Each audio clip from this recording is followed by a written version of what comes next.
Bien-aimés dans le Seigneur, Shalom, c'est un plaisir renouvelé de nous retrouver une fois de plus cette semaine dans le cadre de notre émission hebdomadaire à l'école du sabbat. À l'école du sabbat, c'est l'étude de la parole de Dieu au travers d'un guide ou d'un moniteur trimestriel. Et le grand thème de ce trimestre, troisième trimestre de l'an 2024, est axé autour de l'étude du livre de Marc ou l'Évangile selon Marc. Et en cette 10e semaine, nous étudions la leçon 10 qui a pour titre « Les derniers jours ». Pour aborder ce sujet, ou cette semaine une fois de plus, nous avons nos intervenants habituels, le frère Janvier, bonjour. Bonjour madame. Bonjour Innocent. Bonjour Florence. Bien, sans plus tarder, nous allons demander au frère Innocent de nous unir dans la prière. Obéissons. Éternel notre Dieu, créateur des cieux et de la terre, nous voulons te louer et te glorifier parce que tu nous as protégés et tu permets qu'à ce moment, encore une fois, nous puissions nous retrouver autour de cette table pour encore une fois t'écouter nous parler au travers cette leçon qui veut nous parler des événements du dernier jour.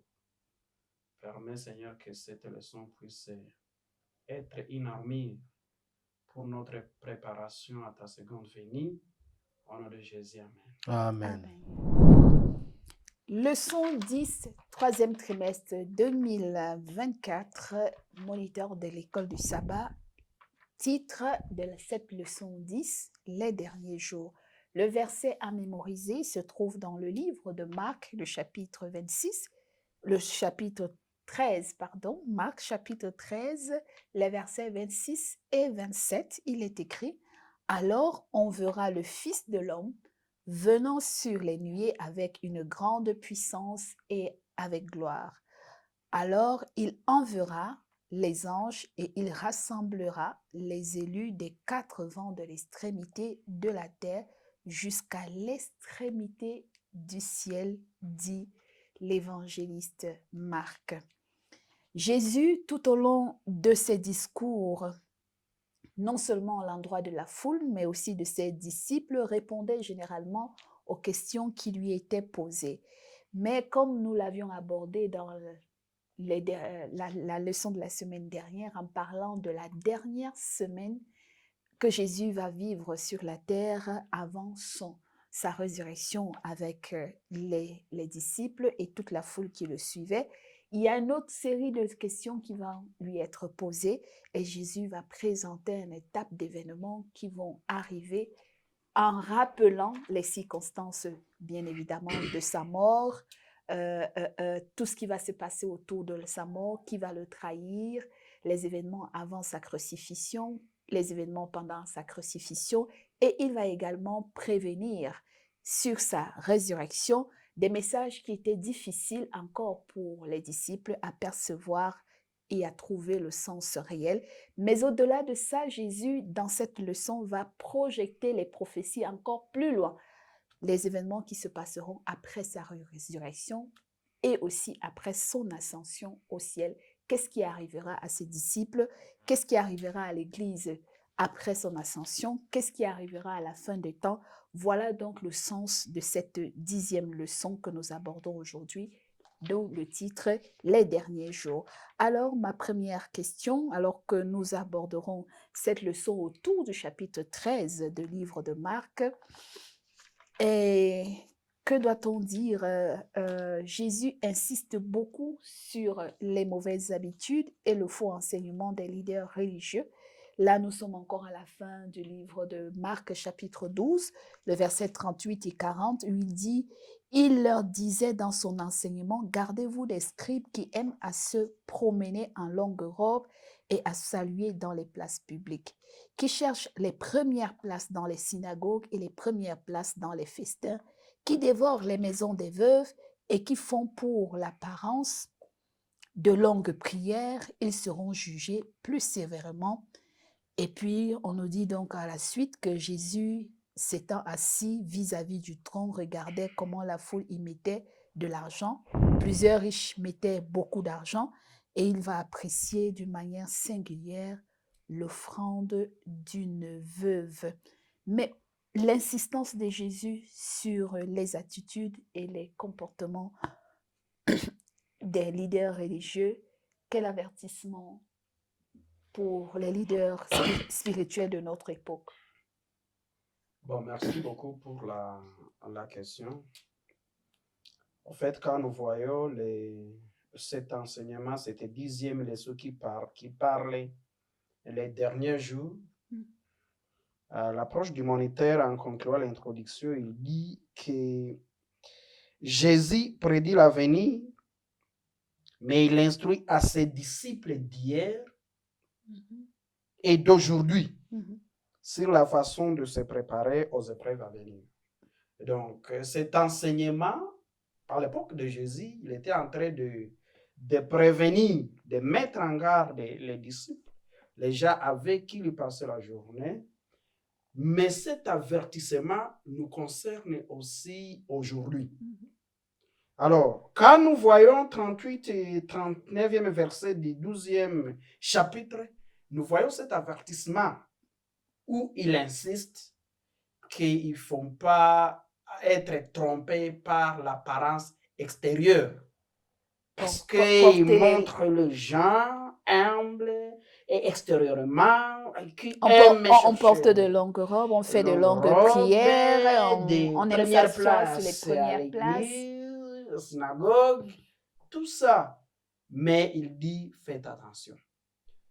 Et quand aussi nous descendons un tout petit peu au niveau du 41, 44e jusqu'au 44e verset, nous allons avoir encore cette attitude dans la donation. Vous savez, nous actuellement, un beau chrétien, c'est quelqu'un qui donne beaucoup la dîme, quelqu'un qui donne beaucoup pour le développement d'offrandes. Et celui-là, c'est un beau chrétien. Il est fidèle. Et c'est lui que les leaders religieux mettent en avant. Oui, et ça, c'est un piège. Parce que quand nous voyons, même pour tirer l'attention des disciples, Jésus, il a encore une fois insisté sur l'aspect nécessaire et le superflu, sur la donation de la dame qui a donné des centimes. Et donc, cette leçon, nous aussi, ça nous concerne aujourd'hui, d'être prudent, de ne pas être trompé, séduit par l'apparence extérieure. C'est pourquoi, à maintes fois, Jésus, il a toujours insisté d'examiner toutes choses, de faire passer au niveau de la loupe, afin de savoir si c'est du vrai ou c'est du faux. Très bien, merci infiniment. Donc, que retenir vraiment du geste que Jésus apprécie sur la pauvre veuve qui donne 2 centimes, et Jésus dit que en réalité, elle est celle qui a donné plus que les autres qui ont donné assez, mais surtout le superflu de leur possession. Bien, merci. J'ai aimé trop la façon dont le frère Innocent a expliqué en quelque sorte la situation, commença par la façon dont Jésus était en train de prévenir ses disciples, et ce n'était pas seulement pour les disciples qui étaient autour de lui, mais c'était pour nous qui allions alors poursuivre cette œuvre. Pour dire que nous aussi, nous devons savoir que nous devons nous centrer sur Christ pour que nous puissions toujours demeurer vainqueurs face aux enseignements de ces chefs religieux-là qui sont basés sur les traditions. Et sur les apparences. Et sur les apparences aussi, qu'on ne puisse pas voir quelqu'un en veste et il se place devant, on dit, bon, voilà, il prie beaucoup, on dit que c'est celui-là un chrétien. Non, il faut seulement demander à Jésus, est-ce que celui-ci aussi c'est un chrétien? Bien, aussi nous revenons un peu sur l'histoire de cette femme qui donne ce qu'elle a. En fait, Jésus, lui, voit les cœurs. Il ne voit pas l'apparence externe de quelqu'un. Je peux venir, mais essayons un peu de voir la façon dont les pharisiens et autres, ceux qui avaient de l'argent, venaient offrir. Ils venaient avec des gens en train de chanter derrière eux. Et les gens étaient étonnés par ça. Les gens disaient, voilà la personne qui a donné plus. Mais Jésus a vu cette femme. Au point même d'enseigner que même si vous avez un malade dans votre maison, dès lors où l'offrande là était destinée à l'église, il faut laisser le malade, il faut d'abord donner et laisser le malade. Dieu s'occupera du Nous malade. allons prier pour les malades. Voilà. Et puis voilà, je voulais que vraiment nous puissions prendre en compte cette L'attitude, oui. cette histoire de cette femme ici. Jésus, lui, ne voit pas la quantité que je vais apporter. Mais Jésus voit normalement le cœur qui vient d'apporter quelque chose. C'est ce que Jésus est en train de voir. C'est-à-dire, si je suis venu avec le peu, mais que je me demande ce peu ici, est-ce que j'amène ça avec un cœur de repentance d'abord? D'accord. Oui. Donc, Jésus regarde à la qualité de l'offrande et non à la quantité. Voilà. Quantité, même si ça semble petit, minime, mais si c'est le fruit d'un sacrifice extrême pour l'amour de Dieu, Dieu est prêt à accepter cette offrande, même si les hommes jugent cela petit et insignifiant. Voilà. Maintenant, donc, on nous dit que Jésus est assis, il avance. Nous sommes dans Marc 13.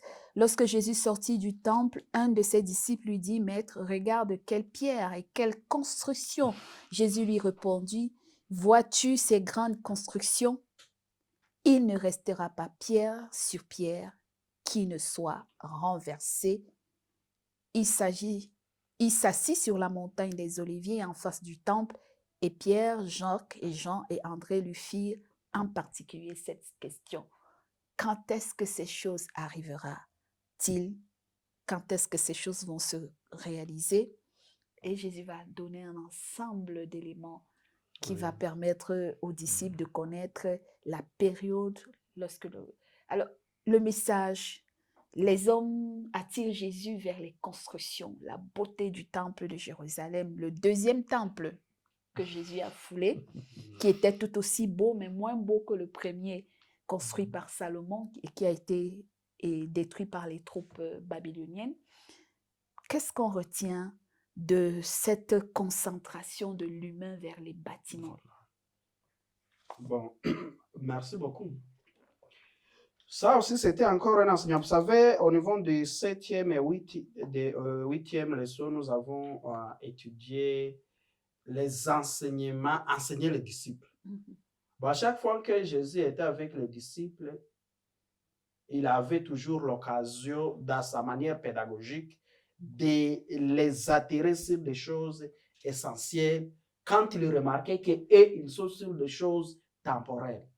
Quand les disciples ils présentaient Jésus le temple, alors Jésus qui sont dans le cœur, il a trouvé un esprit, je dirais, un peu d'arrogance. Oui, vous voyez ce que nous avons fait pour l'Éternel. Bon, effectivement, ce n'était pas bon comme celui qui avait été construit par Salomon, mais on nous dit que aussi ce temple était vraiment magnifique. Mais Jésus qui leur dit, tel que vous voyez ce temple, il y aura plus pierre au-dessus du pierre qui ne sera renversée. Et c'est à la même occasion qu'il leur a parlé de ce qui leur vont arriver. En leur instruisant, en leur mettant en garde qu'après son départ, ils seront persécutés. C'était aussi une manière de les préparer à ne pas se concentrer sur des choses temporelles, mais avoir des focus sur des choses qui sont éternelles. Entre autres, ne pas placer l'air mobile sur le temple qui est terrestre, mais fixer les yeux sur le maître qui est le vrai temple, qui est Jésus.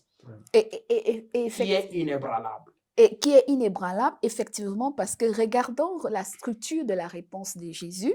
Lorsqu'il, Jacques, Pierre, Jean s'approchent de lui, André et lui demandent, dis-nous quand est-ce que cela arrive. Et écoutons la réponse de Jésus au verset 4, 5 et 6. Surtout 5, 6. Jésus se mit alors à leur dire, « Prenez garde que personne ne vous séduise, car plusieurs viendront sous mon nom. disant c'est moi, et ils séduiront beaucoup. Beaucoup de... Eux, ils disent à Jésus, le bâtiment est beau. Comme nous avons l'habitude de dire, construisons un temple, un grand temple majestueux à l'honneur de notre Dieu. Et Jésus leur dit, prenez garde. Les gens viendront en mon nom et ils vous diront des choses qui vous séduiront parce qu'ils se feront, soi-disant, représentants de moi ou moi. Mais prenez garde que personne ne vous séduise. Donc Jésus, lui, stop bâtiment. C'est moi le regard, c'est moi Jésus qui doit porter votre attention. Les gens viendront en mon nom, certes, mais faites très attention. Et puis il va donc parler des guerres, des bruits des guerres, des tremblements de terre. Une nation se lèvera contre une nation, un royaume contre un royaume. Prenez garde, vous serez livrés dans les tribunaux, vous serez persécutés à cause de moi. Mais il faut que cette parole soit prêchée. Alors, il va donc se passer qu'après l'ascension de Jésus, vers l'an 68 jusqu'à l'an 70, il y a d'abord un premier signe de la destruction de Jérusalem par les troupes romaines païennes. L'Empire romain païen va, en l'an 68, conduit par un général, va envahir et poser les drapeaux au niveau de la ville de Jérusalem. Et ce sera un signe annonciateur parce que justement, Jésus va parler de l'abomination. L'abomination dont parle Jésus pour avertir ses enfants en leur disant « Il arrivera des signes avant que le temple ne soit détruit en l'an 70 ». Que retenir du message de Marc 13, verset 14. Lorsque vous verrez l'abomination de la désolation établie, là, elle ne doit pas être que celui qui lit fasse attention. Bon, quand nous lisons, je vais demander à mon frère Janvier de nous lire Marc 13, Marc 13, 14 au 18e verset. Oui. Rapidement. 13 et 14. Hein? Lorsque vous verrez l'abomination de la désolation établie là où elle ne doit pas être, que celui qui lit fasse attention, alors que ceux qui seront à Judée fuient dans les montagnes. 15. Que celui qui sera dans les toits ne descende pas et n'entre pas pour prendre quelque chose dans sa maison. 16. Et que celui qui sera dans les champs ne retourne pas en arrière pour prendre son manteau. Malheur aux femmes qui seront enceintes et à celles qui allaiteront en ces jours-là. Prière pour que ce jour n'arrive pas en hiver. Donc, il y a deux événements qui se croisent dans ces versets. Il y a l'abomination, la présence de l'abomination et la persécution des chrétiens vers l'an 70. Voilà, merci beaucoup. Je crois que nous parlons de... lorsque nous parlons du temple, la représentation, c'est que c'est un lien, il y avait les liens, quand nous voyons dans les sanctuaires, il y avait les liens saints, les liens très saints, et cette représentation même qui a continué à l'époque de Jésus, quand on parlait du temple, on voit la présence de Jésus, mais quand on trouve les païens, l'étendard des païens vers être installés, parce que quand nous voyons les concepteurs, les commentateurs de la leçon qui dit que l'abomination se référait à l'implantation des étendards païens romains en Israël pendant les siècles de Jérusalem à la fin des années 60. C'était le signe pour les chrétiens de fuir ce qu'il... Bon, en fait... De fuir la ville de Jérusalem pour éviter la persécution ou la mort. Vous savez qu'il y a dans les temples, on voit les emblèmes. D'abord, les temples en soi représentent Jésus, comme nous avons vu pour la leçon précédente. Et quand on voit les païens, l'empire romain, qui commencent à s'installer à Jérusalem, qui commencent à...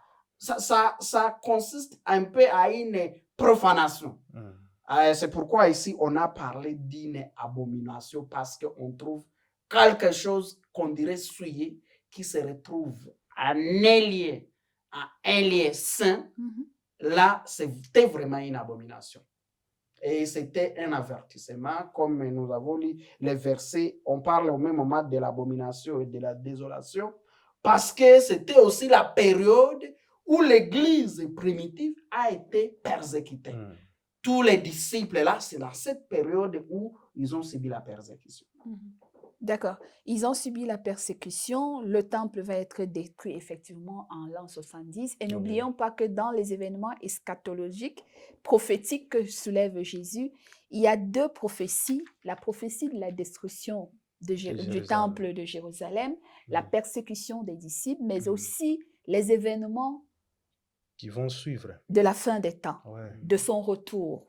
Donc, c'est deux prophéties en fait, mais dont on a l'impression qu'elles sont liées par les événements. Donc, parce qu'ici, vous voyez qu'on fait aussi référence à Daniel, où on parle de la destruction du premier temple, qui avait été construit par Salomon. Voilà. Et donc, maintenant, Jésus fait encore dans cette prophétie une projection vers son retour en parlant de son avènement. Quand il viendra, il enverra ses anges, rassembler ses élus. Donc, le second retour de Jésus-Christ. Comment préparer ses disciples contre les fausses apparitions de Jésus-Christ et comment ne pas tomber dans le piège du mensonge de Satan à confondre les signes du retour de Jésus, frère Janvier? Oui, en fait, même à l'époque lors de la destruction du temple, Jésus toujours avait prévenu les disciples. Et tout le monde était déjà au courant. Mais comprenez qu'il y avait aussi ceux qui étaient restés. Lorsqu'ils ont vu des signes, ils ont dit non, c'est normal ça. Et d'autres ont compris que c'est déjà le temps. Commençons à fuir. Et voilà, ils sont venus. Les gens ont été persécutés à cette époque-là, jusqu'à ce qu'on a détruit les temples. Pour dire qu'aujourd'hui. Et c'était l'Empire romain va persécuter. Eh bien, voilà. Mais plus tard, c'est l'Église romaine qui va se permettre de persécuter les disciples pendant un temps. Nous allons y revenir certainement après. Et c'est pour cela que même aujourd'hui aussi, des fois, si nous voulons savoir les signes du retour de notre Jésus. Seigneur, nous devons d'abord avoir ce Christ-là qui veut revenir. Et quand on a ce Christ qui veut revenir, c'est lui-même qui sera en train de nous dire, voilà, on est déjà à tel niveau. Pour que les jours où il viendra, que ça ne soit pas une surprise. Effectivement, que le jour il viendra, alors qu'est-ce qui marque véritablement le message fixe sur le retour de Jésus-Christ, les signes de son retour? Comment ne pas se retrouver dans la confusion du retour de Jésus et l'enlèvement des saints? Parce que certains prêchent aujourd'hui que Jésus est venu déjà, seuls les yeux spirituels le voient. D'autres disent qu'on attend je ne sais pas quoi. Alors, comment ne pas être trompé par rapport aux signes? Bon, merci beaucoup. Je crois, comme nous avons dit, cette leçon est en train de coupler trois éléments au même moment. Ça parle de l'envahissement de Jérusalem par les Babyloniens, lorsqu'ils ont détruit le temple construit par Salomon. Jésus parle également du temple de Jérusalem, deuxième temple, et la persécution des disciples. Il parle aussi de sa seconde venue, le temps de la fin qui nous concerne maintenant. Très bien. Et c'est pourquoi nous avons dit juste au début de cette leçon que cette leçon, Jésus instruit ses disciples d'hier, qui sont ceux-là de l'Église primitive, et ceux d'aujourd'hui, qui nous sommes. Alors, que ce qu'ils ont vécu eux à leur époque, les mêmes événements vont se reproduire pratiquement comme signe précurseur de son second avènement. Et si nous allons dans Matthieu 24, on nous dit qu'il y aura des guerres d'ici et là. Les nations vont se rentrer, les tribus, il y aura des tribalismes d'ici et là. Et la Bible nous dit, quand nous verrons ceci, ça ne sera que des commencements. Malheureusement, peut-être nous aussi qui sommes les chrétiens, lorsqu'on voit la guerre, au lieu de lire dans la Bible et savoir, nous sommes en train d'approcher l'avènement de Jésus-Christ. Bon, je ne sais pas si c'est le sentiment aimé aussi qui nous pousse. Nous sommes en train de prier au Seigneur, prier, de faire en sorte que cette guerre s'arrête. Pourtant, nous oublions que c'est une prédiction, c'est l'accomplissement de la prophétie. Nous qui lisons maintenant le signe du temps, si nous allons même dans la statue dans la statue de Daniel Ouais, qu'a ouais. rêvé le roi Nabuchodonosor, Mm. toutes les parties, nous les avons déjà dépassées. Nous sommes sur les pieds qui se sont détachés, les orteils. Nous n'attendons que la pierre qui viendra du ciel, qui symbolise Jésus-Christ. Et donc, nous sommes vraiment à l'époque proche de l'avènement de Jésus-Christ. Et comme Jésus a répondu, nous ne savons pas quand et comment. Mais ce qui nous importe, c'est être prêt chaque jour. Et ce ne sera pas une arrivée, mystifiée ni cachée. Jésus dit que tout œil Tout œil est levé. tout œil, que vous soyez en Occident, en Afrique, en Europe, son avènement sera comme un éclair, comme le soleil qui se lève le matin et qui est perçu par tout le monde dans une partie du monde. Mais Jésus, étant le créateur et la puissance de la création, dit que tout œil le verra, peu importe où il sera. Donc, il n'y aura pas de Jésus en Italie, de Jésus à Rome, et on voyage pour aller à Rome, on voyage pour aller à, je ne sais pas, dans quelle montagne à Jérusalem, mais ce sera un Jésus qui sera visible partout, une fois et à la fois dans le monde entier. Ces paroles de Marc 13, à partir du verset 31, nous disent, ce sont les paroles de clôture de cette émission, leçon 10, dont nous avons parlé avec pour titre les derniers jours. Marc 13, 31, 36. Le ciel et la terre passeront, mais mes paroles ne passeront point. Amen. Pour ce qui est du jour ou de l'heure, personne ne le sait, ni les anges dans le ciel, ni le Fils, mais le Père seul. Prenez garde, veillez et priez, car vous ne savez quand ce temps viendra. Il en sera comme d'un homme qui, partant pour un voyage, laisse sa maison, remet l'autorité à ses serviteurs, indique à chacun sa tâche et ordonne au portier de veiller. Versets 35 à 37. Veillez donc, car vous ne savez quand viendra le maître de la maison, ou le soir, ou au milieu de la nuit, ou au chant du coq, ou le matin. Craignez qu'il ne vous trouve endormi à son arrivée soudaine. Ce que je vous dis, je le dis à tous. Veillons.